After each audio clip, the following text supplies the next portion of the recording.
कल कौन सा सवाल किया था? आपको कुछ सवाल दिया भी था? हो गया? ये कैसे हो सकता है?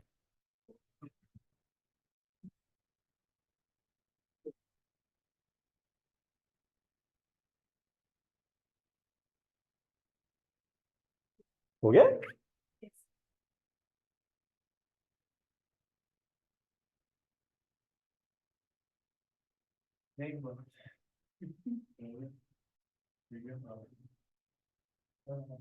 तो सारे ऐसी बात करते हैं। ठंड लग दी? शायद ठंड लग जाए।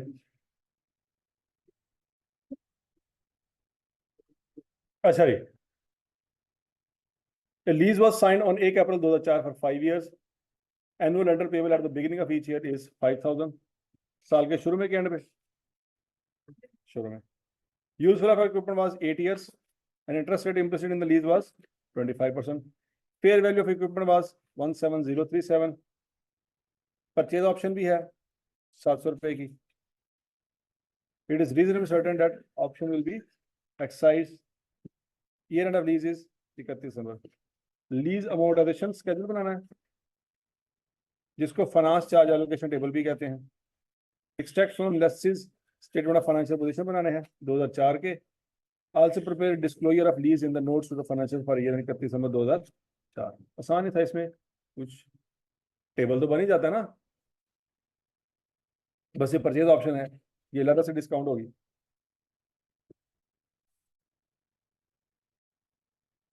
बाकी कर ले कि नहीं कर ले? हो जाएगा? अजय हो जाएगा? सर ये पेपर एक बार 1 जनवरी से स्टार्ट करना है या 1 फिर सर वहाँ पे लिखा हुआ बिगिनिंग होता है ईच ईयर. भाई वो कॉन्ट्रैक्ट देना, कॉन्ट्रैक्ट कब हुआ है? तो लीज कॉन्ट्रैक्ट का बिगिनिंग ही है.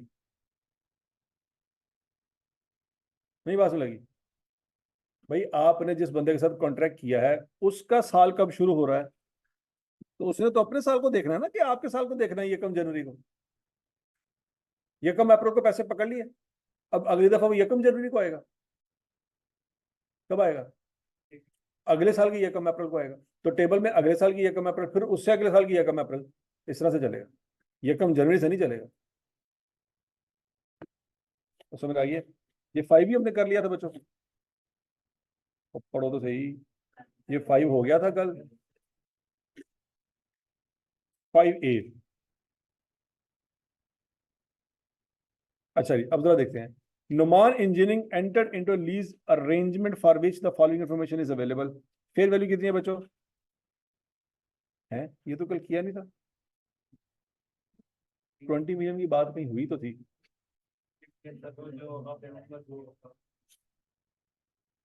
अच्छा जी, बरत. डेट ऑफ एग्रीमेंट क्या है जी? 1 जुलाई 2009. लीज पेमेंट क्या है जी? 25 लाख. लेकिन ये सेमी एनुअल है और एंड पे है. अरियर्स का मतलब क्या होता है? एंड. यहां तक की बात होगी. Useful life is 8 years. Interest rate implicit in the lease is 13.731 और लीज टर्म इज 6 years. अब बताएं जी, डेप्रिसिएशन 8 साल पे 6 साल पे? 6 पे क्यों? नंबर 1, ऑनरशिप ट्रांसफर होने की कोई बात नहीं हुई. नंबर 2, परचेज ऑप्शन भी कोई नहीं. मशीन ने 8 साल चलना है, लेकिन कॉन्ट्रैक्ट कितना है? तो कॉमन सेंस यही कहती है, क्योंकि ना तो परचेज ऑप्शन है ना ऑनरशिप के ट्रांसफर होने की बात हुई है, तो यह एसेट 6 साल बाद वापस कर दिया जाएगा. यहां तक की बात में लगी. अब बच्चों आप लीज पेमेंट निकाल सकते हैं? निकाले जरा. इधर ही गलती हो जानी.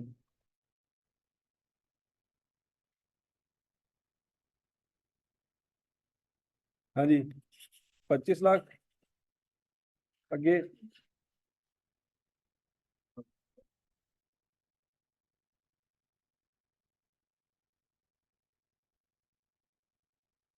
किससे मल्टीप्लाई करना है बच्चों?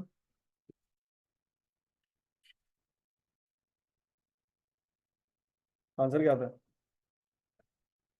30 है? 30 मिलियन। और present value of lease payment?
और 90,998.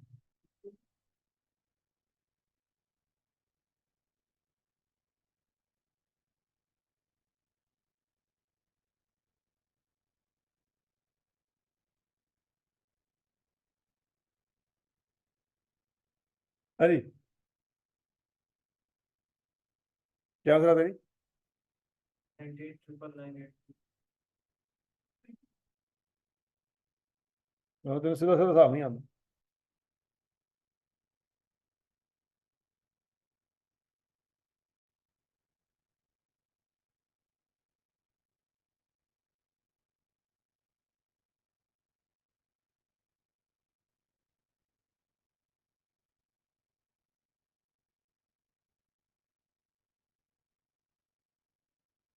हाँ जी, क्लियर सबको? अच्छा जी, बच्चों अगला पॉइंट मांगा क्या उसने? Prepare journal entries in lessee's book for the year end 30 June 2010 और 11। ओके जी, अब अमोर्टाइजेशन टेबल बना ले जरा। लेकिन बच्चों अब ध्यान से जरा मेरी बात समझनी है।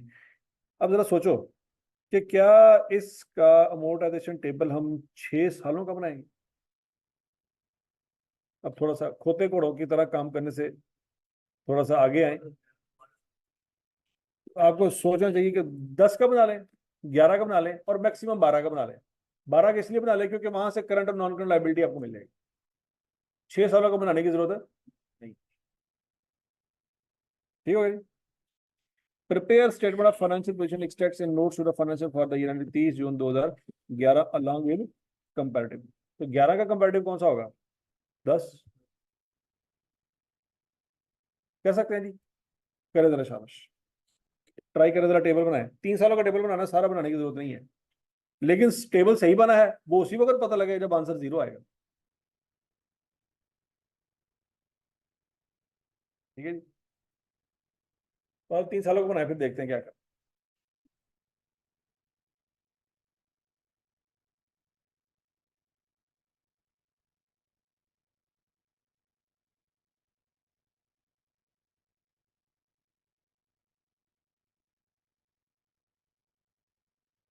यार इसका आंसर बिल्कुल बेसिक है।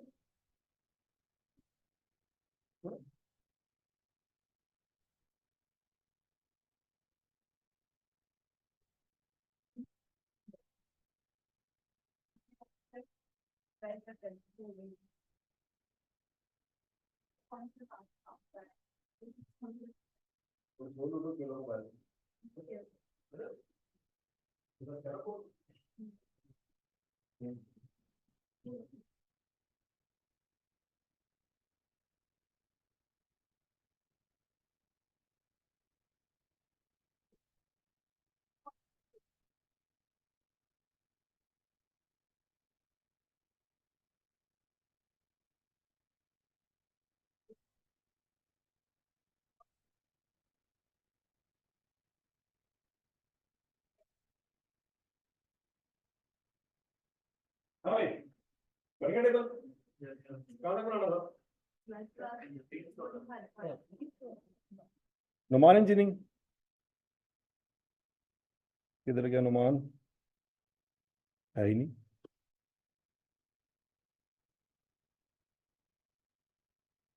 अच्छा जी, लीज पेमेंट बच्चों 30 लाख, सॉरी 30 मिलियन, और present value of lease payment 20 million.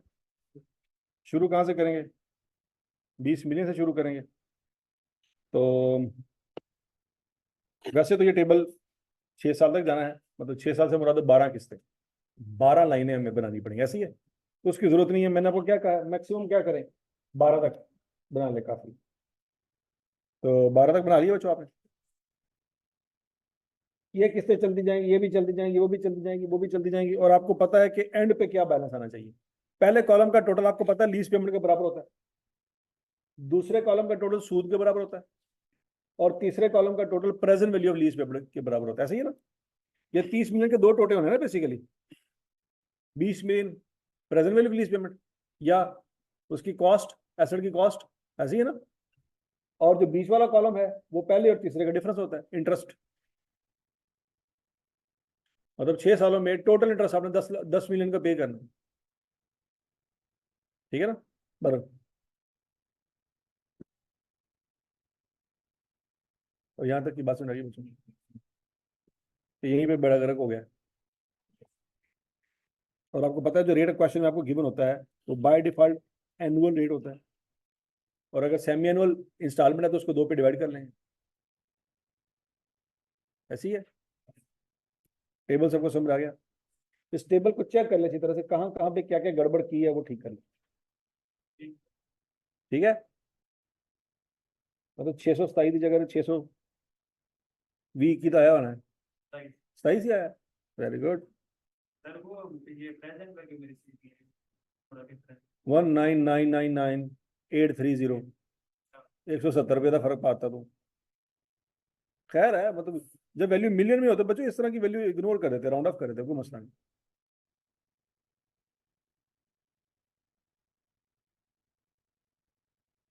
क्या कर देते हैं, राउंड ऑफ। देखो सीन ये है कि ये जो रेट है ना ये एग्जैक्ट नहीं है, इसके आगे भी बड़ा कुछ होगा, तो रेट की वजह से फर्क आया, ठीक है ना। रेट एग्जैक्ट नहीं है, राउंड ऑफ करके बताया गया। आप अगर एग्जैक्ट रेट यूज करते तो आंसर एग्जैक्ट आना था, वो रेट उसने राउंड ऑफ किया होगा। नहीं बात सुनेगी, क्योंकि रेट हमने बाद में निकाला होता है, आपको तो क्वेश्चन में दिया होता है, लेकिन हकीकत में रेट बाद में निकला होता है। नहीं बात सुनेगी। आप जब गाड़ी लेने जाते हो या बाइक लेने जाते हो किसी, नईम इलेक्ट्रॉनिक्स का नाम सुना है? अफजल इलेक्ट्रॉनिक्स, कितने रहते हो? जीवन आना, अच्छा sorry sorry sorry sorry sorry,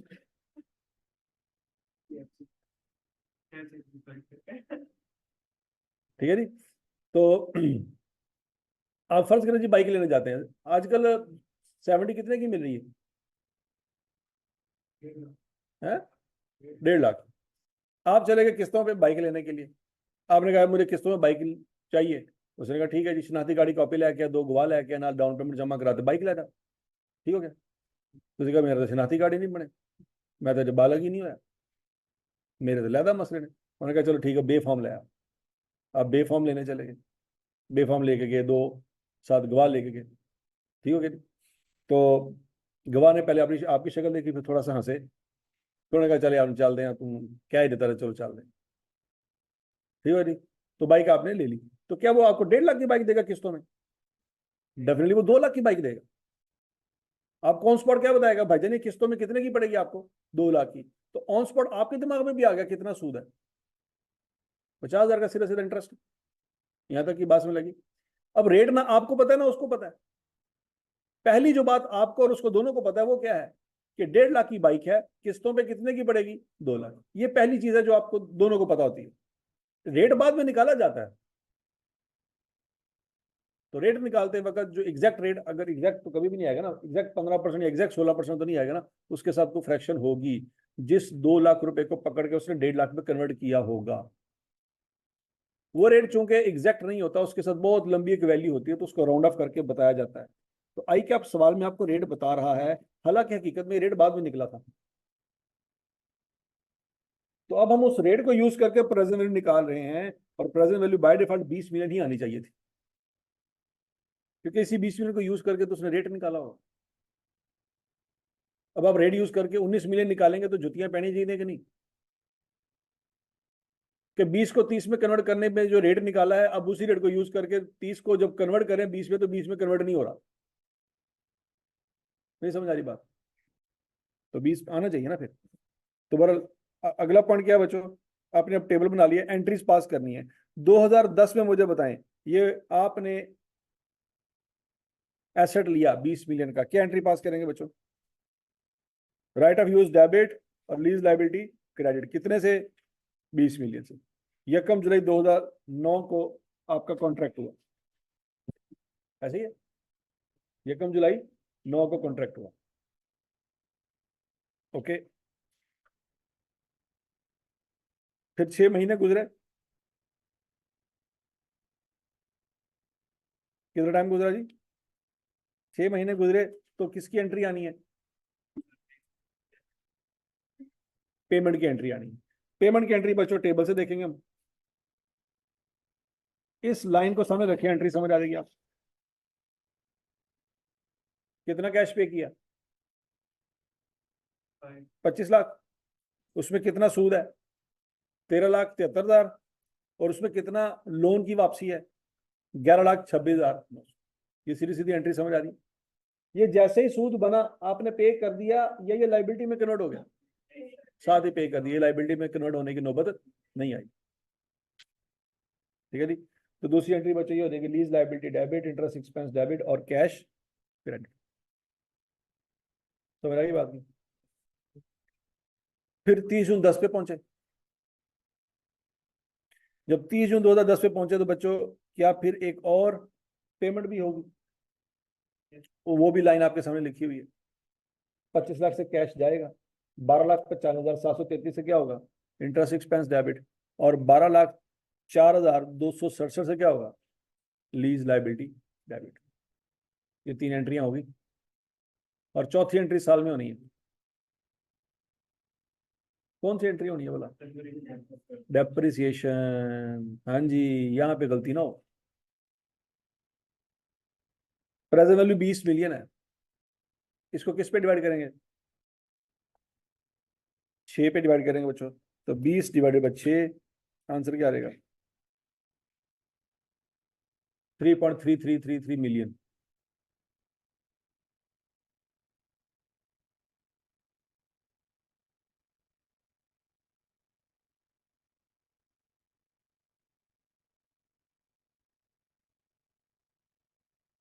very good.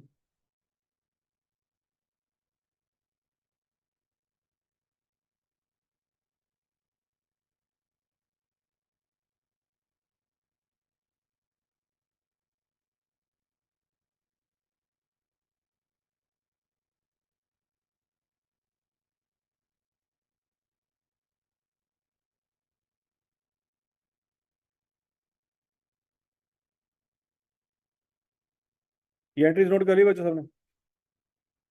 अब 2011 की एंट्री आप कर सकते हैं। 11 की 2 एंट्री अब बच्चों यहां से टेबल से मिल जाएंगी आपको। कौन कौन सी? 31 दिसंबर 10 वाली और 30 जून 11 वाली, ये 2 एंट्रियां 2011 में पास होंगी।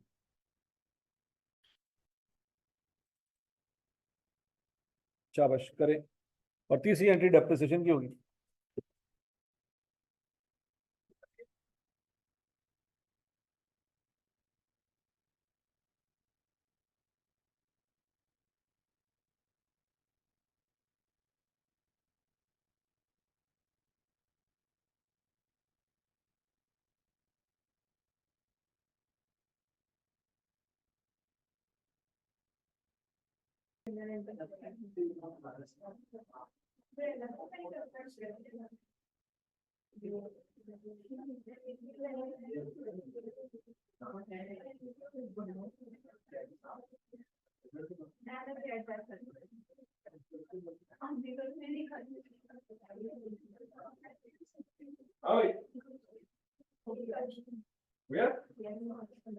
याद रहा,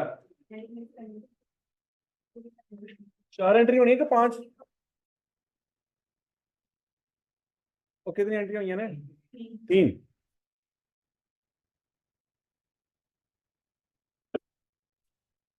चार क्यों नहीं हुई? पिछले साल तो 4 हुई थी। पिछले साल तो ऐसे लिया था ना, इस साल ऐसे थोड़ी लिया। पॉइंट समझ आ गया? अच्छा जी, पार्ट बी में क्या है? स्टेटमेंट ऑफ फाइनेंशियल पोजीशन 2010 की और 2011 की बनाए जरा। अब मेरा ख्याल है 20 करते करते बूढ़े नहीं हो गए। नया टॉपिक होना चाहिए। यकीन नहीं आ रहा, लीजिए इतना आसान था, है ना?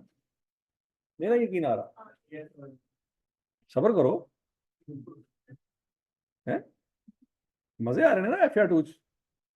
यार ये तो F1 से भी आसान है। F1 में तो पहले ही टॉपिक ऐसा इतना मनूस था, है? IS 16 का नोट ही नहीं समझ आया 2 महीने। एली जरा तो 2 दिन जी समझ आ गया। टेबल बनाना है, एंट्री पास करनी, टैक्स बनाने ना, अल्लाह फैसल। बाकी जरा नोट बनाना है F1 च बनाया हुआ अल्लाह फैसल। कितना आसान टॉपिक है और आना भी को 20 नंबर का।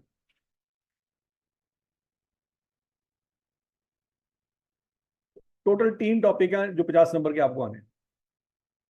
3 टॉपिक, एक लीज, एक कंसोलिडेशन और एक डेफर्ड टैक्स। ये तीनों मिलाएंगे 50 नंबर। बस यही कर लेंगे, 50 बड़ा 50 ले लेंगे। अच्छा ऐसे कह रहे हैं जब ये बिल्कुल 100% ठीक कर लेंगे ਅਸੀਂ।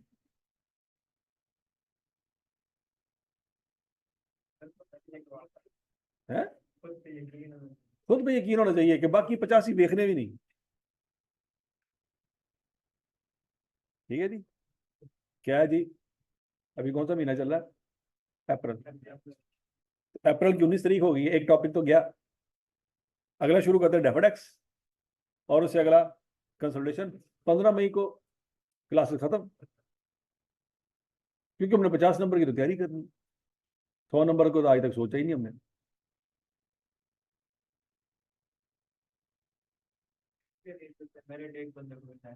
हाँ, हम लेंगे तो बेचारे का क्या होगा ना, उसका तो मुस्तकबिल बढ़ गया है। अगर मेरिट सर्टिफिकेट हमें मिल गया तो उसको तो उसके घर वाले बाहर निकाल देंगे कि तो इस काबिल ही नहीं है। पूरी जिंदगी गोल्ड मेडल लेता रहा तो होन आगे तो मेरिट भी नहीं ले सके। और जीवन हाना चो मुंडा लै गया मेरिट, जिन्हों कोई दूसरी रोटी नहीं देता वो मेरिट लै गया। दूसरी, अच्छा दूसरी भी दे रहे थे, सालन नहीं देंगे।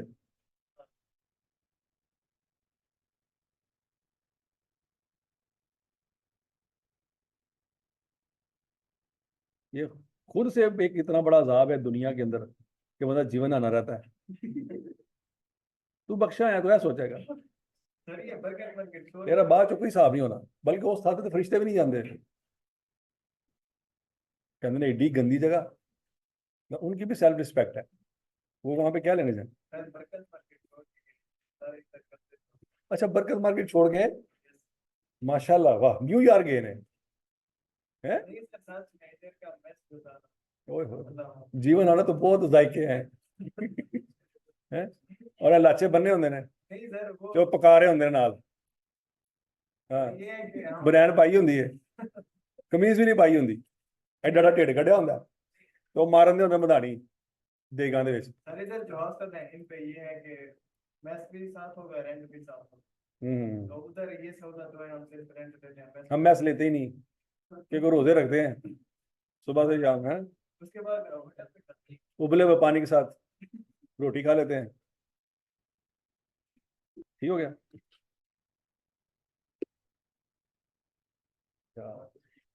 हमारा एक दोस्त था, वो आज अरबपति है। ठीक है, हमें हैरान होते हैं उसको देख देख के। तो हमारे साथ रहता होता था हॉस्टल में, तो वो क्या कर रहा था, प्याज लेता था, टमाटर लेता था और तीसरी पता नहीं क्या चीज डालता था और उसमें गुड़ डालता था और उसको पकाता होता था और वो सालन बनाता था और सालन वो 2 दिन इस्तेमाल करता था। रोटियां खाता होता था सुबह दोपहर शाम अगले दिन भी, और सालन उसका मैक्सिमम 15 से 20 रुपए में तैयार हो जाता।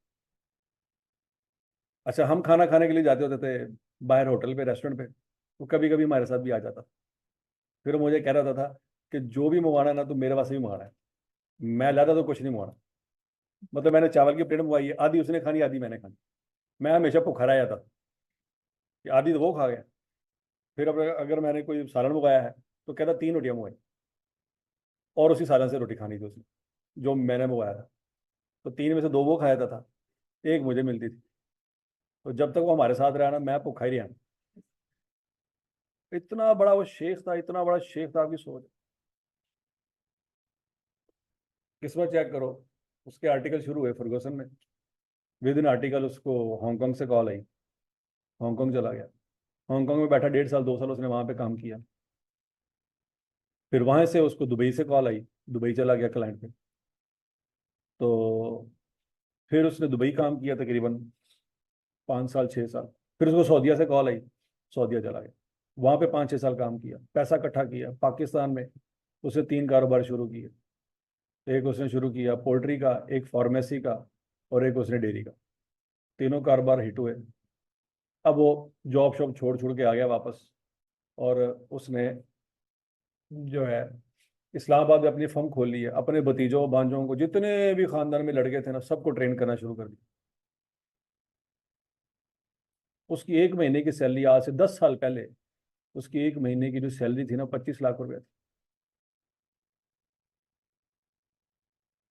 तो शेख योदी आज भी नहीं गई।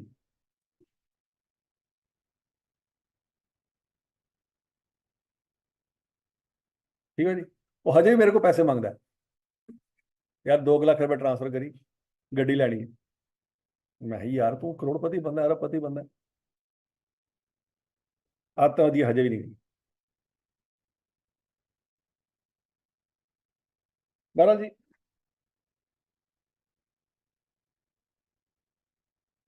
हाँ जी, बैलेंस शीट के एक्सट्रैक्ट बना दिए। बन गया कि नहीं बन गया?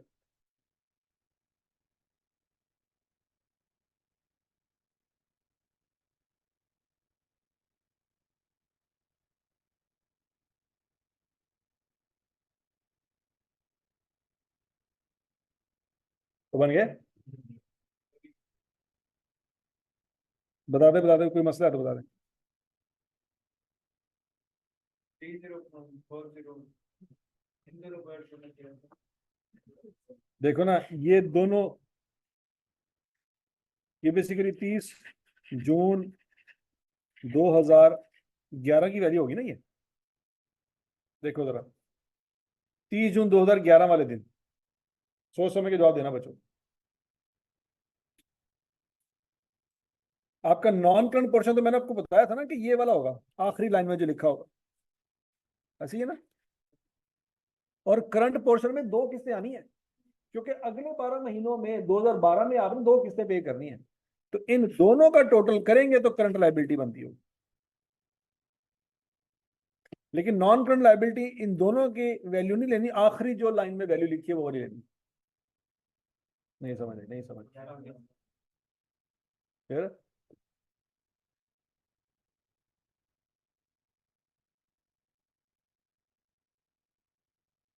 नहीं समझ।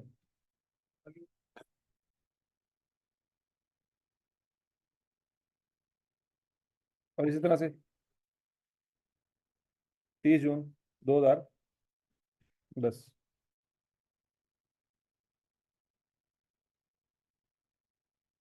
फिर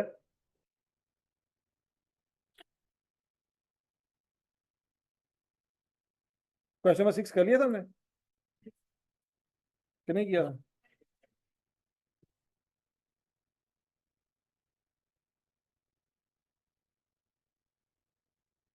ये क्वेश्चन नंबर 6 से खड़का जरा, आसान ही है।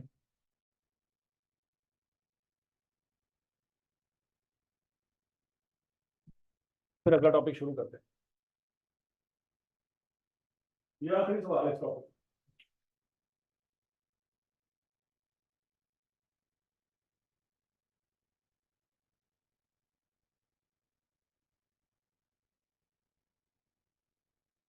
हाँ जी,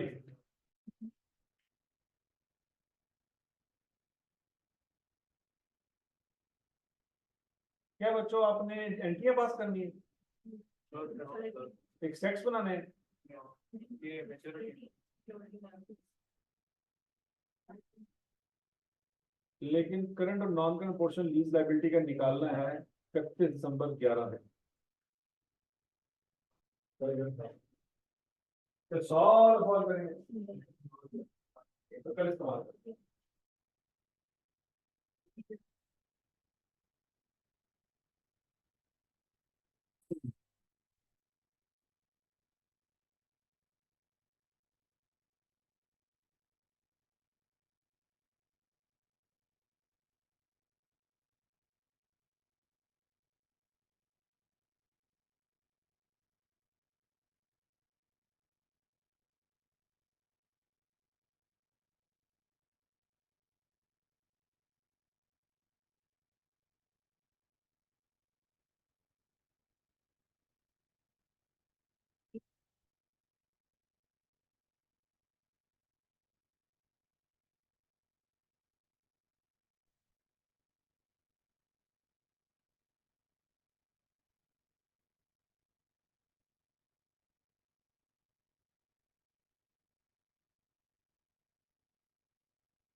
हाँ जी, हो गया।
मतलब इतने बुरे दिन आ गए हैं कि वो आपको पढ़ाएगी। शाबाश।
हाँ भाई।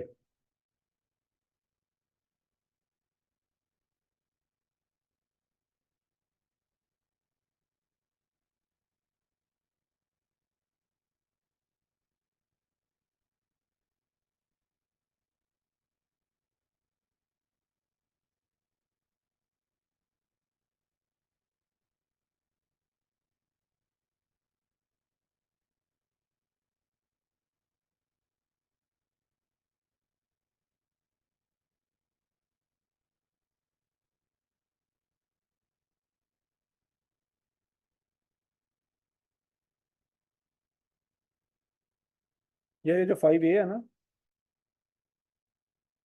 नुमान इंजीनियरिंग वाला, इसका सोल्यूशन ये पड़ा हुआ है ना। ठीक है, ये डाल देंगे।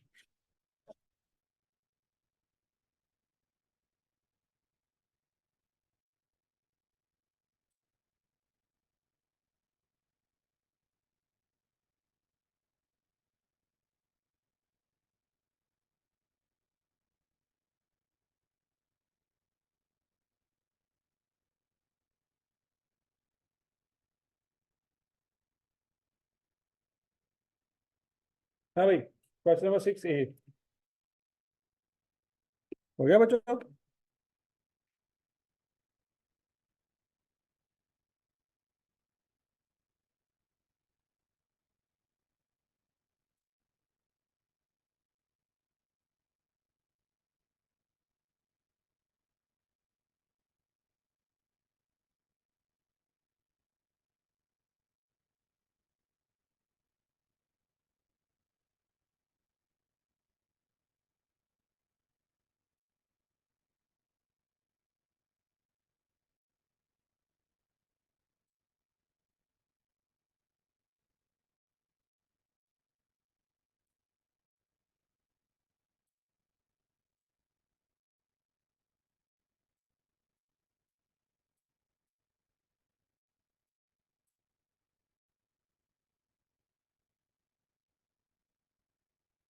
है क्रॉस करके दोबारा ओपन करें, वहाँ जाएगा।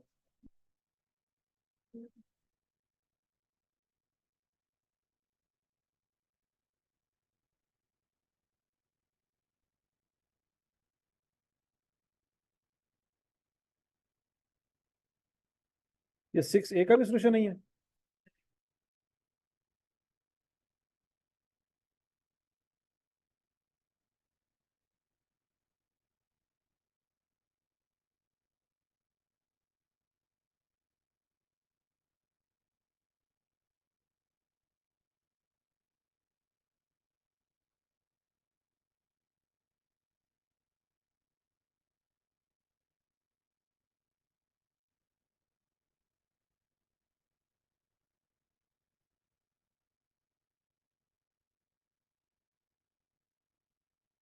इसका ना फॉर्मेट थोड़ा सा ठीक करो। ये तो राइट करो, ये डॉट ना लगाओ, ये कॉमा लगा दो यहाँ पे, ठीक है? ये पॉइंट ना हो, और इसको राइट लाइन कर दो, ये ठीक है।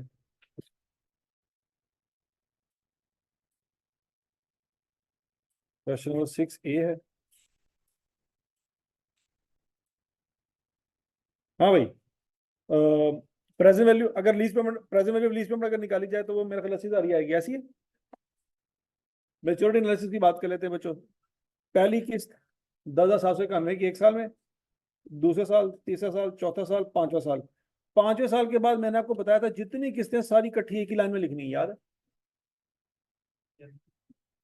देखो, ये लीज का जो कॉन्ट्रैक्ट है बच्चों, ये कितने साल के लिए था? 12 साल के लिए।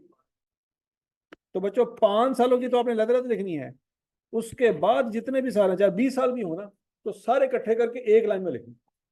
ये पॉइंट समझाना आपको मकसद है, क्योंकि ये बात हमने पढ़ी तो थी, हमने डिस्कस नहीं की, मतलब सवाल नहीं किया था। अब वो सवाल भी हो गया। आखिरी लाइन में लिखेंगे क्या? मोर देन 5 years, कि 5 साल के बाद जितनी किस्तें हैं वो सारी इकट्ठी, और उसमें परचेज ऑप्शन भी आ जाएगी।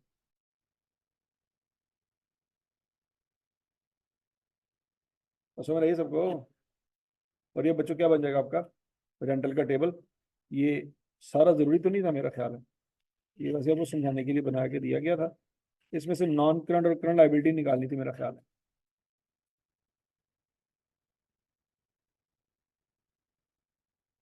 तो हमारा साल कब खत्म हो रहा है? 31 दिसंबर 11 पे। 31 दिसंबर 11 पे हमारे सर पे कर्जा इतना था, ऐसी है। अब ये करंट पोर्शन है और ये नॉन करंट है, नहीं।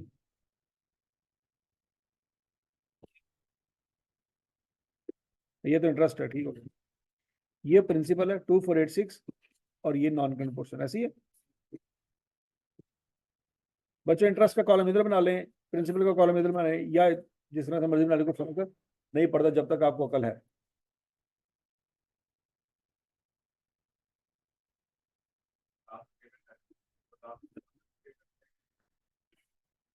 देखो ना, बाकी सारी किस्तें एडवांस है। परचेज ऑप्शन उस वक्त होगी जब लीज का कॉन्ट्रैक्ट खत्म होगा, और कॉन्ट्रैक्ट खत्म हो रहा है 31 दिसंबर 22 वाले दिन। लीज परचेज ऑप्शन हमेशा एंड पे ही होगी, चाहे वो बताए चाहे ना बताए। क्योंकि जिस वक्त आप उसको एसेट हैंड ओवर करने का सोच रहे होंगे, उस वक्त उसको पेमेंट करेंगे ना। नहीं बात समझ कि यार अब पैसे एसेट नहीं वापस करना, क्योंकि ये ऑप्शन है, कंपलसरी नहीं है। नहीं बात समझ लगी? ऑप्शन है और आपके पास ऑप्शन है, आप चाहे तो एक्सरसाइज करें चाहे तो ना करें। फर्ज करें आप ऑप्शन एक्सरसाइज नहीं करते तो फिर उसको मशीन वापस कर दें, लेकिन एक्सरसाइज करनी है तो जिस वक्त मशीन वापस करने लगे थे उस वक्त पैसे देना, साल के शुरू में थोड़ी देने। ये पॉइंट समझ रहा है? अच्छा, अगर पेमेंट होती बच्चों एंड पे, पेमेंट क्या होती एंड पे, तो ये आखिरी पेमेंट और परचेज ऑप्शन दोनों इकट्ठे लिखते, जैसे कल वाले सवाल में देखा था हमने। यहाँ पे तो पेमेंट एडवांस में है, इसलिए ये 1 जनवरी को पेमेंट हो रही है और वो 31 दिसंबर को पेमेंट हो रही है, अलग अलग आ रही। अगर पेमेंट भी एंड पे होती, परचेज ऑप्शन भी एंड पे होती, तो दोनों को इकट्ठा करके लिखते। ये वाला पॉइंट हमने कल डिस्कस किया था, याद? नहीं समझ आई, नहीं समझ आई, नहीं समझ। हाँ, सर हमारी लास्ट में जो भी लायबिलिटी बचेगी 2585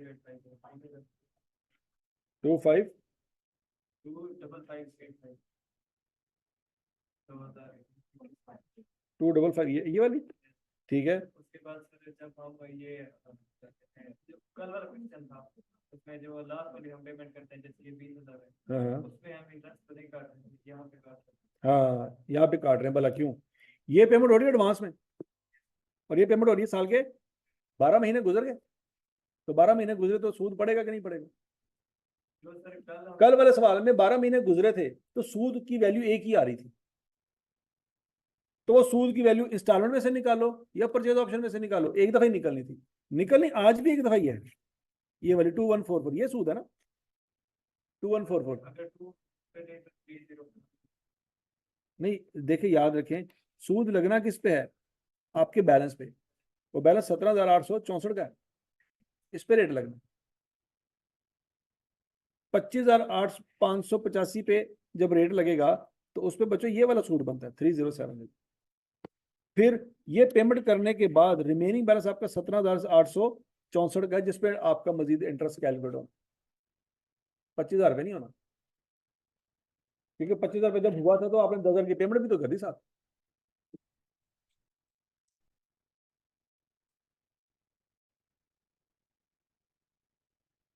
तो समझ आ गई सबको? क्लियर हो गया जी? चलो जी बच्चों, आज ये लीज वाला टॉपिक हमारा खत्म हो गया। कल इंशाल्लाह हम नया टॉपिक शुरू करेंगे। कौन सा? कल हम करेंगे जी फॉरेन करेंसी ट्रांजेक्शन।